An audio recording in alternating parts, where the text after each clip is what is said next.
Chapter 22, narrated by Scott Sherris, Atlanta, Georgia, USA.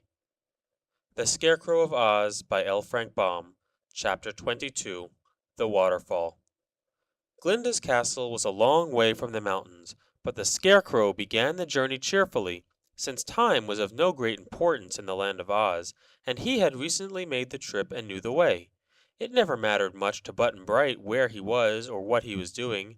The boy was content in being alive and having good companions to share his wanderings.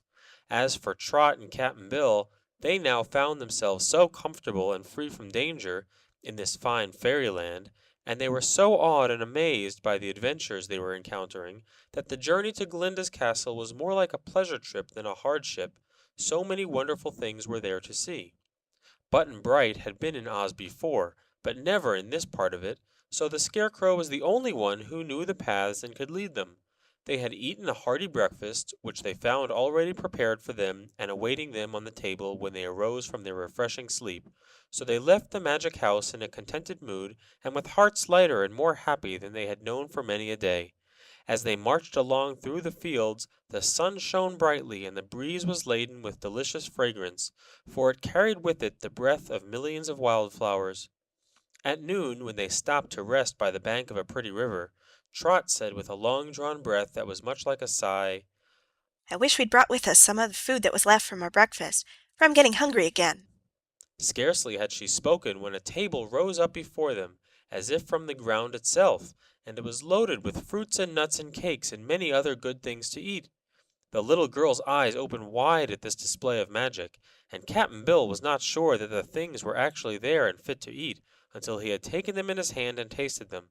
But the Scarecrow said with a laugh, "Someone is looking after your welfare, that is certain. And from the looks of this table, I suspect my friend the Wizard has taken us in his charge. I've known him to do things like this before.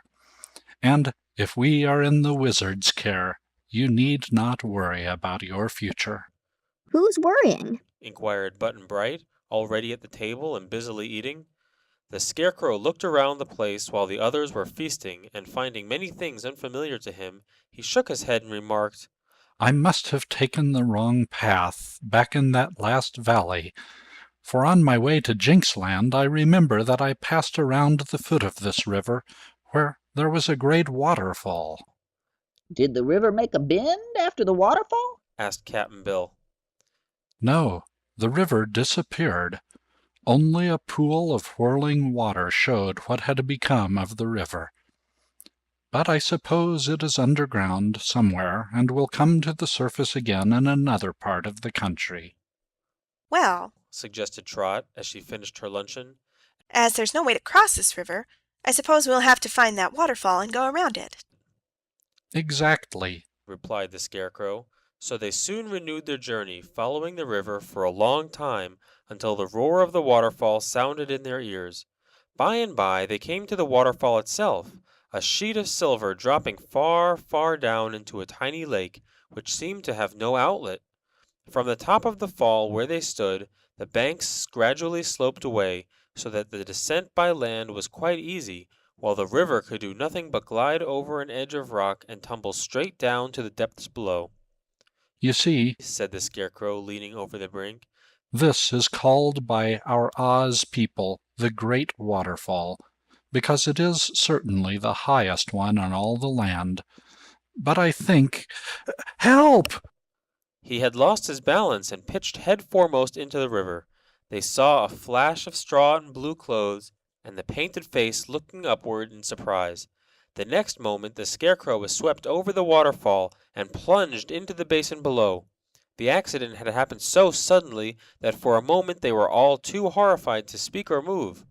"Quick, we must help him or he'll be drowned!" Trot exclaimed.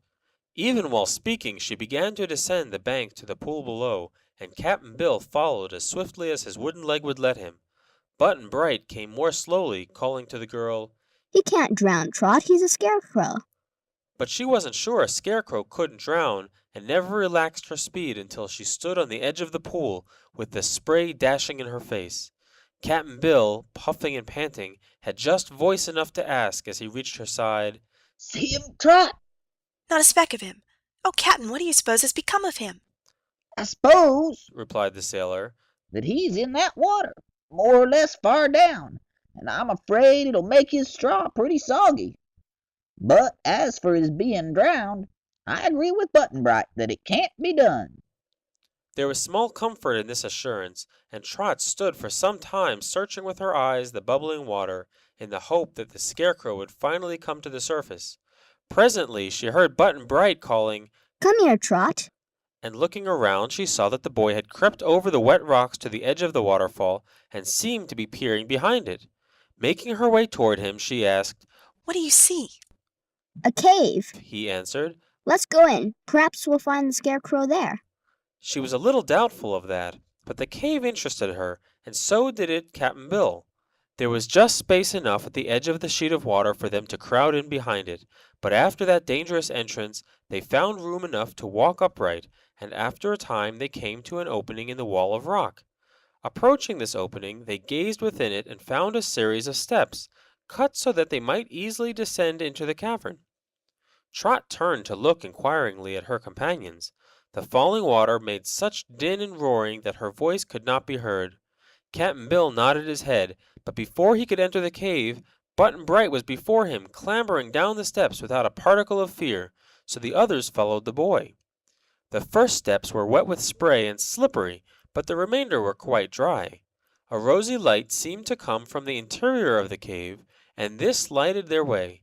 After the steps there was a short tunnel, high enough for them to walk erect in, and then they reached the cave itself and paused in wonder and admiration. They stood on the edge of a vast cavern, the walls and domed roof of which were lined with countless rubies, exquisitely cut and flashing sparkling rays from one to another. This caused a radiant light that permitted the entire cavern to be distinctly seen, and the effect was so marvelous that Trot drew in her breath with a sort of a gasp and stood quite still in wonder. But the walls and roof of the cavern were merely a setting for a more wonderful scene. In the center was a bubbling cauldron of water, for here the river rose again, splashing and dashing till its spray rose high in the air, where it took the ruby color of the jewels and seemed like a seething mass of flame. And while they gazed into the tumbling, tossing water, the body of the Scarecrow suddenly rose in the center, struggling and kicking, and the next instant wholly disappeared from view. My, but he's wet. Exclaimed Button Bright, but none of the others heard him. Trot and Cap'n Bill discovered that a broad ledge, covered like the walls with glittering rubies, ran all around the cavern, so they followed this gorgeous path to the rear and found where the water made its final dive underground before it disappeared entirely.